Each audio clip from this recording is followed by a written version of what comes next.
Hello America, this is Call of Duty Goddess. Today is March 1st, 2016. I have an article here from Freedom Outpost titled Virginia Delegate Receives Standing Ovation for Appeal for Sergeant Charles Martland. He is owed our loyalty. Well, it turns out I did a video on this last year titled U.S. Military Leaders Condoning Sex Slavery. U.S. Soldiers Told to Stand Down and Not Stop Rape. I have the video here. It was based on this article from noisyroom.net titled Afghani Boys Screaming in the Night. U.S. Soldiers Told to Stand Down and Not Stop Rape. It turns out that there's boys getting raped over in Afghanistan. It's a practice called bachbazi. That means boy play, because women are shunned over there and treated like basic dirt and less than humans. The men go to boys for their sexual pleasure and slavery. What happened was these soldiers were told to stand down when they witnessed it. They went through the proper channels, tried to do the right thing. They were told to stand down and not do anything about it. So they ended up beating the crap out of the pervert that did that. So I'll read a little excerpt of this.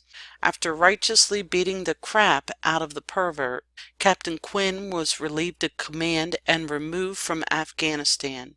He has since left the military. Now, 4 years later, the military is trying to get rid of Sergeant First Class Charles Martland, a Special Forces member who assisted in beating up the Afghani commander. They are trying to force him to retire even though he is a decorated hero. A new policy of getting rid of soldiers with infractions is being called upon to justify pushing Martland out. The Army is contending that Martland had a duty to look the other way. Those men should have been commended for what they did.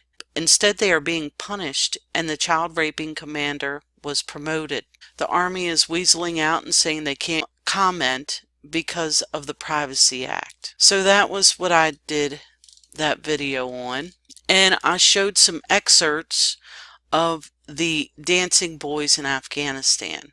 I also took this video because it was not on YouTube, and I uploaded this Dancing Boys of Afghanistan to my YouTube account. I then got a strike on me because of it. So I'm going to leave a link for this Dancing Boys of Afghanistan if you can stomach it. It is an education, and it is what our military over there is witnessing and forced to close their eyes to. I'll let you see a little bit of what this bachbazi is.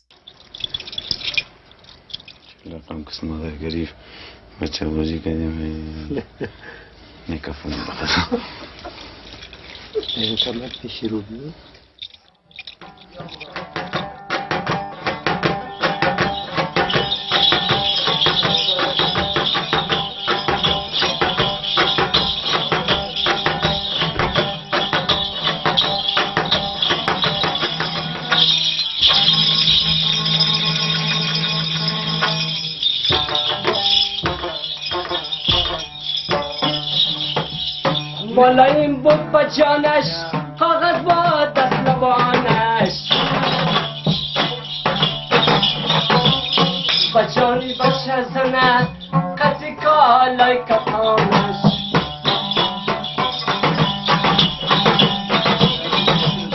نشان بده جایزه بشناسم آقایته کباب بریان کدی بچه ملنگایته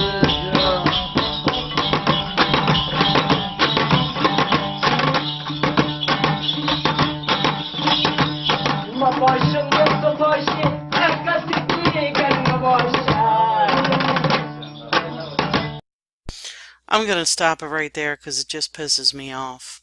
I'll leave the link for this if you can stomach watching it. Anyway, like I said, they buy these kids from their parents or they abduct them, and they are basically slaves. So let's go get some good news and hopefully hear a standing ovation about how someone is going to save this man his job and help save our nation. Let's watch this. Mr. Speaker, I rise for a point of personal privilege. Gentleman has the floor. Thank you, Mr. Speaker. Today I'd like to tell you all a little bit about a fellow, I guess I shouldn't say veteran because he's still on active duty, but his name is Sergeant First Class Charles Martland. And Sergeant First Class Martland is an active duty soldier right now that I think needs the help of pretty much all Americans, but especially the people in this body that have some influence with respect to the process by which he is currently being considered for discharge. Sergeant First Class Martland served in the same battalion I did in 3rd Battalion, 1st Special Forces Group. He did multiple tours in Iraq and Afghanistan. And the reason why he is going to be discharged at this point was because 4 years ago in Afghanistan, a small boy came up to him and pleaded to him for help along with his mother. This small boy had been tied to a post and brutalized repeatedly for days by an Afghan police officer. And so Sergeant First Class Martland approached this individual with his commanding officer, along with the child and the mother. They laughed off the accusation. They laughed at him, they laughed at this child that had been, again, tied to a post and brutally raped for days. So Sergeant First Class Martland, upon seeing this reaction for the officer, proceeded to punish him for it. He beat him. He beat him, and that in the eyes of the current powers that be within the United States military and the administration is reason for him to be drummed out of the military. Ladies and gentlemen, the motto of U.S. Army Special Forces Green Berets is De Oppresso Liber, to free the oppressed. Regardless of where they come from, regardless of their nationality, their religious convictions, it's to free the oppressed. And you need to understand something about the way Green Berets operate. At 2 combat tours in Iraq, I spent more time with the indigenous population than I did with Americans. We build relationships. We build trust. It gets to a point where you're not just over there fighting for our Constitution and fighting for our citizens. You're fighting for the people in that neighborhood that you have built this relationship with. They are your family as well. And I will tell you, as many of the people in this room who are combat veterans can probably attest, and many people in law enforcement as well, you do not truly appreciate evil when you look at it. You appreciate what it is when it looks back. And the question that every service member has to come into contact with when that episode happens is, what are you going to do about it? And Sergeant First Class Martland confronted evil. He punished it. He demonstrated to evil, and he demonstrated to that boy and his mother that someone was going to be willing to stand up for them. Somebody was going to be willing to face the consequences that could have arisen from this and defend this boy when nobody else would.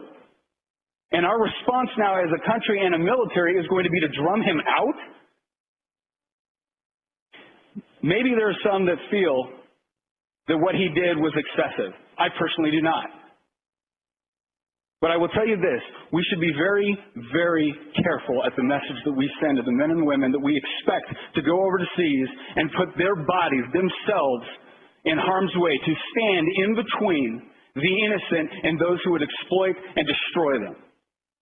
Because when you have signified to them that you will not have their back as soon as it becomes politically inconvenient, that as soon as it may look bad in the press, you're going to abandon them, don't expect a military that is going to continue to go over there and put everything on the line, give up all of their tomorrows, miss anniversaries, birthdays, Christmases, Thanksgiving, away from their families, from their women, from their wives, from their children, from their husbands.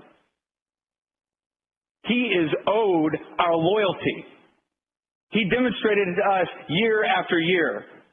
And quite frankly, I think it demonstrates something to be proud of when a small child in a foreign country that doesn't speak the same language, that barely knows this person, is willing to come up to them and sees that flag on his shoulder as a symbol of someone that he can go to for protection.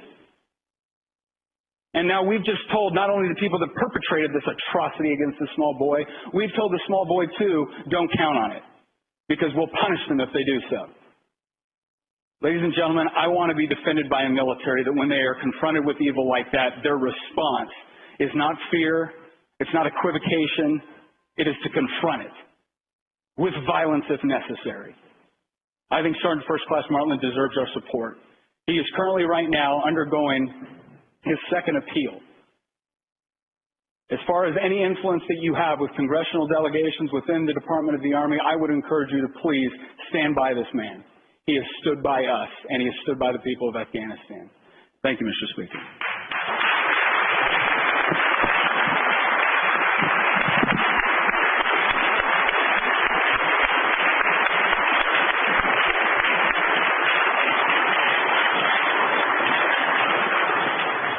Those people that didn't applaud should be ashamed of themselves. Now, are you asking yourself right now, how could this happen in America? Well, let me answer that for you, folks. Let me answer that. And the problem is the penetration by the Muslim Brotherhood that has gone on for years, but it has greatly accelerated under the Obama administration in penetrating all our national security agencies, including the Joint Chiefs of Staff. They have carte blanche entree into the White House. They have, in fact, become a defective cabinet member. And what you have to understand, the Muslim Brotherhood creed is to destroy the United States from within and replace our Constitution with Sharia law. You have to ask yourself, why would this president embrace the Muslim Brotherhood? This is Call of Duty Goddess, signing off. And as always, I'll leave the links below, and I've got your 6.